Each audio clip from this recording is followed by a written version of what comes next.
Би ээжтэйгээ 3 оны дараа уулзах гэж байна. Ээжтэйгээ уулзаагүй 4 жил болох гэж байна.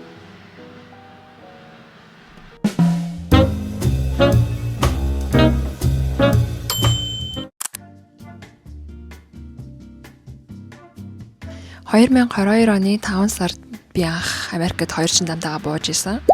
Юу ч мэдэхгүй, хэнийг ч танихгүй, нэг л их тогтолсон хүн Сан Францискогийн онгоцны буудлын дээр бууж илаа. Тэрнээс хойш би ч Монгол яваагүй, манай гэрийнхэн ч над дээр ирээгүй. Манай том дүүгээс бусдна.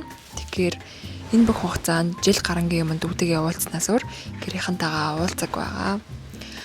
Америкт ирэх сонголт маань 100% миний дур байсан болохоор гэрээр сансан ч гэсэн, хичнээн их буцмаар байсан ч гэсэн, хэцүү байсан ч гэсэн өстэй банцсандаа ганц ч удаа хармаар байна гэж ээжтэй хэлж үзэж байгаагүй.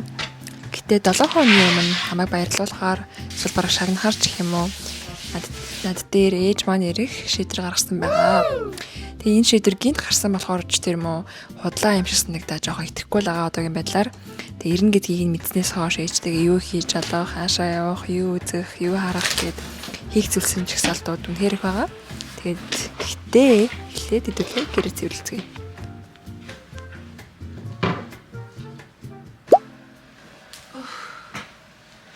I am so excited.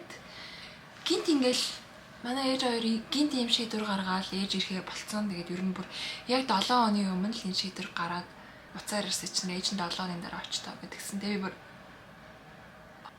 яа ийм амархан байсан юм уу ч бодох шиг. Тэгээс ээжийг ингээд харна гэхлээр бас жоохон амар жоохон мангар ичээж байгаа юм шиг зэв амар сонирн байна. Гэтэ ер нь бол одоо ингээд Америкт яг нэг арай нэг 20 хүрэг байхдаа ирж ирсэн. Тэгээ одоо би 24 удахгүй хүрэн. Тэгэхээр яг миний 20-д насны яг ингээд том болсон ирнэ үе шатуудад ингээд ээж байхгүй ингээд алсын данаас ингээд өнгөрөөсөн. Тэгэхээр бас ээжийн хувьд ч гэсэн намайг айгу том болжээ гэж харах бах. Тэгээд би ч гэсэн ер нь ээжигээ мэдээж амар их сансан. Тэгээд яа тэгээд өрөөгөө амиртайч нэг хайлтгаагүй цэвэрлжлээ. Бас цэвэрлэх хэдийн юмнууд байгаа. Мэдээж ээжийг ярьж байгаа юм чинь бүр булан дохоо бүрийг тоосыг нарчих хэрэгтэй. Тэгээ бас нэг юмнууд угаах хэрэгтэй гэх мэтчлэн хэдийн юмнууд бол байгаа. Гэтэ өнөөдөртөө бол би ингэ болоо. Тэгээ манай хагасаан дээр нь өнөөдөр 2 дахь өдөр төлөвлөмөд бас хугацаа байгаа.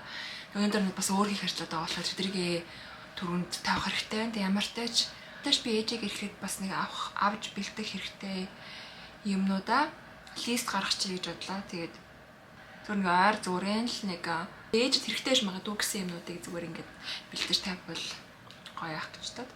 За тэгээд юу байх вэ гэхлээр гэрийн хувцас, пажама, тэгээд гэрт өмсөх тавчиг хэрэгтэй.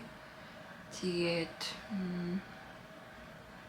би нэг байны өрөөнд нэг тийм юу хэрэгтэй байхгүй юу? Доор дэвсдэг юм их зүтгүүлээ. Дэвсгэртэй тэрийг аваад миний авсан маань арай жоохон жижигдсэн байгаа. Тэгээд тийм болохоор арай жоохон том эрэхтэй томыг авч иж ер нь байны өрөө жоохон дутаас нэгддэг юм байна. Тийм болохоор тэрийг авах хэрэгтэй. За тэгээд одоогийн байдлаар нэмэрх юм бол бодож энэ баг цагаар нэмэгдэх бах. Тэгэнгүүт энэ лист руу нэмээд явж байна. Одоогийн байдлаар бол нэмэрхүү листтэй байна. За тэгээд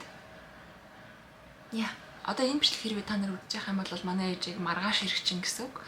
Тэгээд би ээжийг ирсэн үеийн яг ирж байгаа үеийн бичлэгийг тусад нь оруулна. Тийм болохоор дараагийн бичлэг рүү орж үзээрэй. Тэр болтол миний YouTube-ийг subscribe хийгээд энэ бичлэг таалагдсан бол лайк хийгээд бас comment бичиж сэтгэлээ үлдээгээрэй.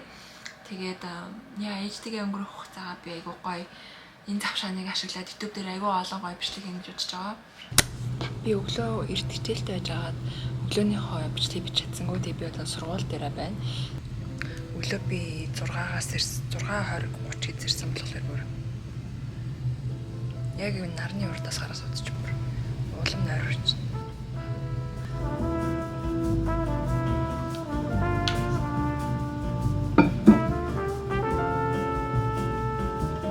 Ээжтэй 2 хоногийн дараа ирлээ. Гадуур дэлгүүр явах ажлууд өнөөдөр хийн.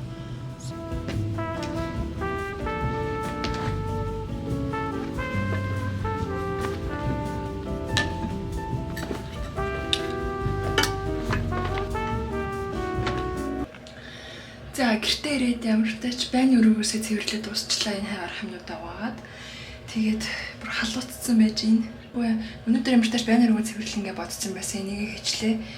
Тэгээд одоо ерөнхийдөө бараг нэг цэвэрлээд байгаа яг үндэ байхгүй. Гайгүй. Тийм болохоор одоо ер нь гаднаас авах юм хүнс зүгээр нэг ойр зүрийн авах юм. Тэгээд мэдэн дэлгүүрээс бас ээж зориулж авах гэсэн тиймэрхүү юмнууд л бэлдсэн байна. Тэгээд тэднийг ядаа хэдүүлээ хийцгээе. За гэрээсээ гарахаас өмнө жоохон мэдээтэй би нэг юм салат хийж тавьсан. Энэ дээрээ тэнцээ би дахианы мах халааж байгаа. Тэгээ нэрийг хальж идчихээд гарлаа. Хамгийн түрүүнд болохоор нэг тавчиг тэгээд гэрийн өмд хувцас ойр зүрийн мах хэрэгтэй байгаа. Зүр гэрийн хувцас тавчиг авлаа өнөөдөртөө. Тэгээд хүнсээ болохоор маргааш туулуулъя гэж бодож байна. Тэгээд зүгээр жимс ногоомоог юм ч юм уу яг ирэх өдрийнх нь өглөө шинээр навъя гэж би бодож байгаа болохоор энэ влог дээр тэр шопинг хийж байгаа хэсэг орохгүй. Тийм болохоор та нар дараагийн влогоор үзээрэй. Тэгээ одоо би зөв энийг явуулчих.